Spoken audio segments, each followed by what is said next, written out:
चीजों पर मैं चाहता हूं कि आप बोलें, एक नवाब मलिक पर और दूसरा नामांकन खत्म हो गया। किशोर जी, क्या सारी सीटें फाइनल हो गई एमवीए में या बगावत है कहीं कहीं? किशोर जी बोलिए। देखिए, एमवीए के अंदर तो आपने बताया, लेकिन उसमें मैं करेक्शन करता हूं। 96 तक हम सीट लड़ेंगे, 102 तक कांग्रेस लड़ेगी। और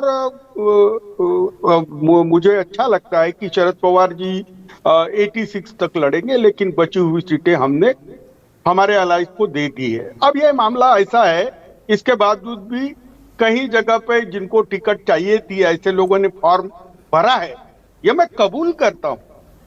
लेकिन मैं बताता हूं तुमको, बहुत ही खास बात बता रहा हूं, ये अमित शाह के चक्कर में शिंदे को जो 75 सीट दी है, उसमें से 16 सीट बीजेपी ने ले ली है, और पवार साहब को 55 में दी है 40, और उनमें से 15 सीटों पे जबरदस्ती की है।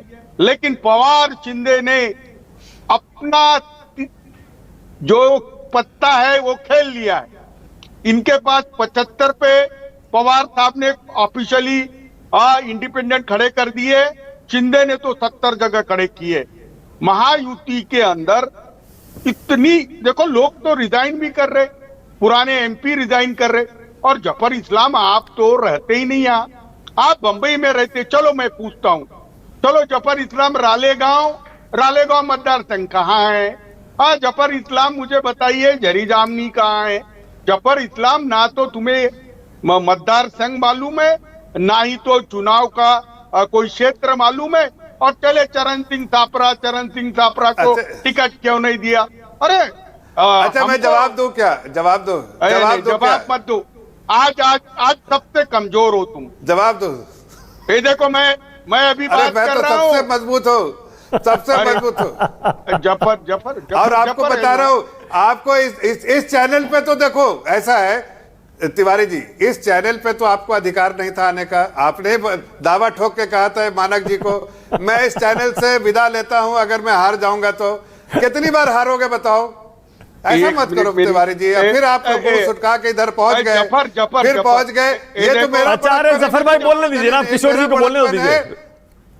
हाँ किशोर जी बोलिए। किशोर जी को खाली इतना पूछिए कि किशोर जी आप क्या, किशोर जी इतना बताइए, आप क्या जो संजय राउत जी सुबह शाम लड़ते रहते हैं पटोले जी से, और कभी जो इनके पाटिल साहब से, एनसीपी के पवार साहब के, आखिर उसका मकसद क्या है? किशोर तिवारी, आपस में और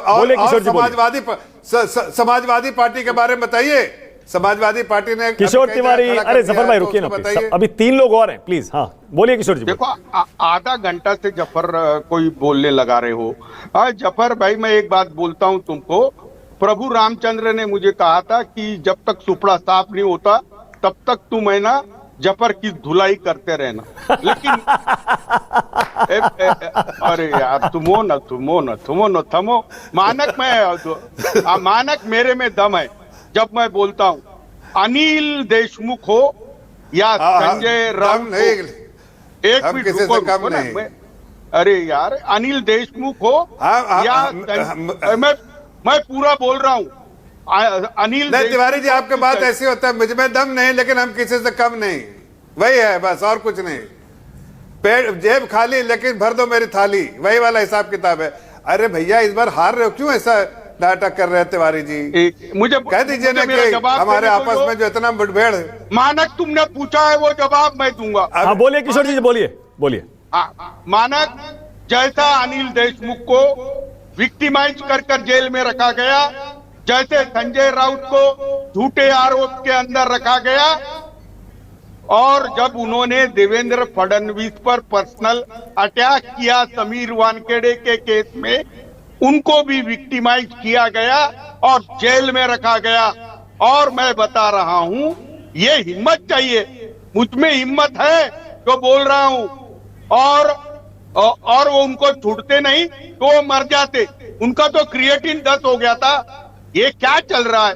ये गंदी राजनीति है जफर, ये गंदी राजनीति। झूठे आरोप में जेल में रखना, अरे। जेल का खाना खिलाना और दवाई से अलग रखना। अरे हिम्मत है हम पे। ठीक है, ओके आज भी ओके, मैं गुलाब चंद दुबे।